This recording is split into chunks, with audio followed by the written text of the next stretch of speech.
Hey, Slim here, and that's Moses, sculpted by one of the world's greatest artists, Michelangelo. And he does this amazing sculpture in the early 1500s, and it's beyond compare, has so much detail except for two subtleties. Do you see it?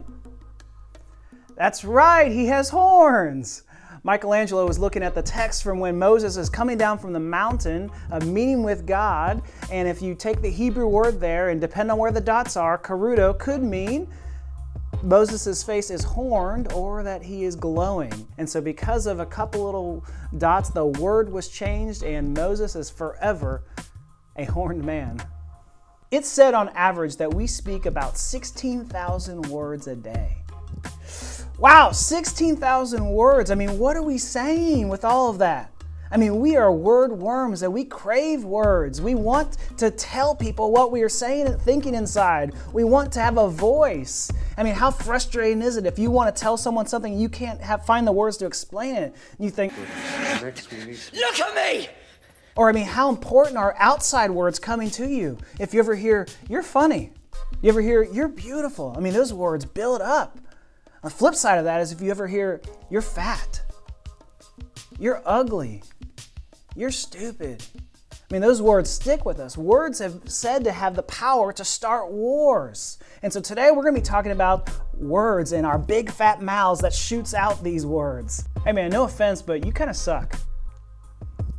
Hey, I said no offense. I mean, does that count? I don't think so. But Proverbs has some answers. You ever heard the phrase, sticks and stones can break my bones? Finish it with me, but words will never hurt me. Wrong! Sticks and stones may break my bones, but words will hurt forever. I mean, how preposterous is that?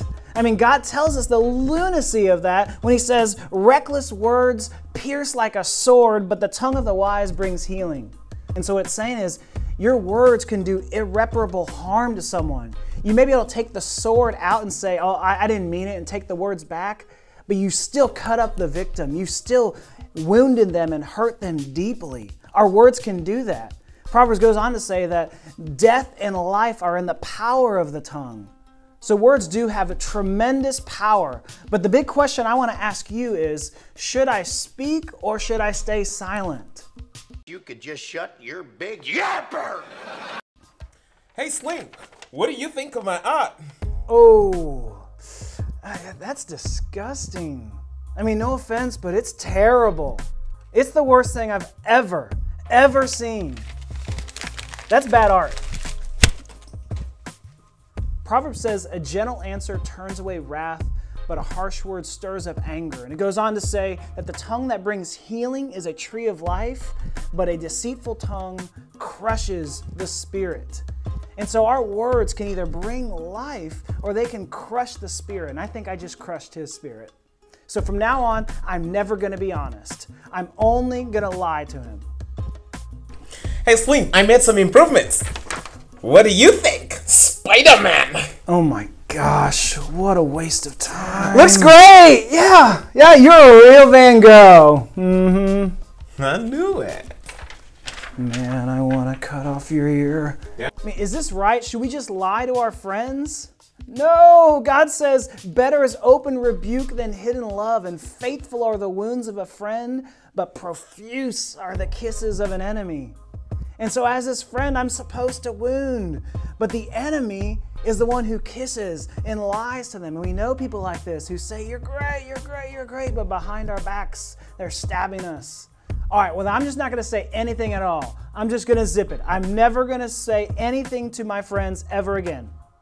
Hey Slim, I made some improvements. I think I'm better with abstract art. What do you think? Seriously, what do you think? Say something. Open your mouth. Say something. So can we just be silent? No. As Proverbs said earlier, faithful are the wounds of the friends, and the one who conceals hatred has lying lips. And so are you confused yet? On one hand, if we speak truth and we butcher people with a machete, on the other hand, if we stay silent, we become liars. And so what are we to do? Are we to speak or to stay silent?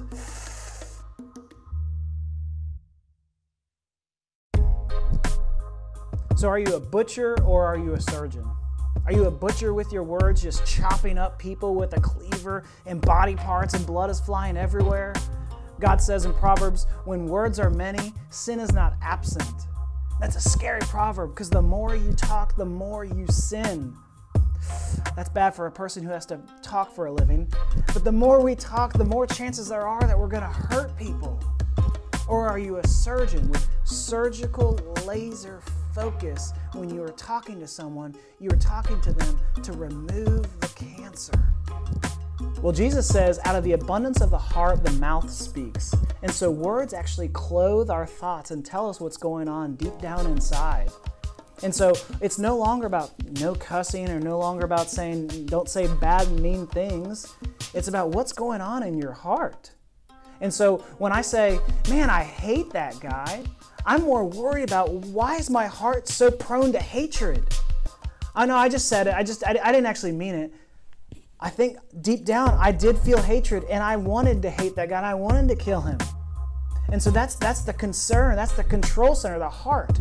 And so how do you change your words? You have to change your heart, which is not easy to do. The only way that can actually change your heart is to actually hear that though we speak death and we pour forth condemnation on people and we lie to people and we yelled crucify to Jesus, he yelled forgive them.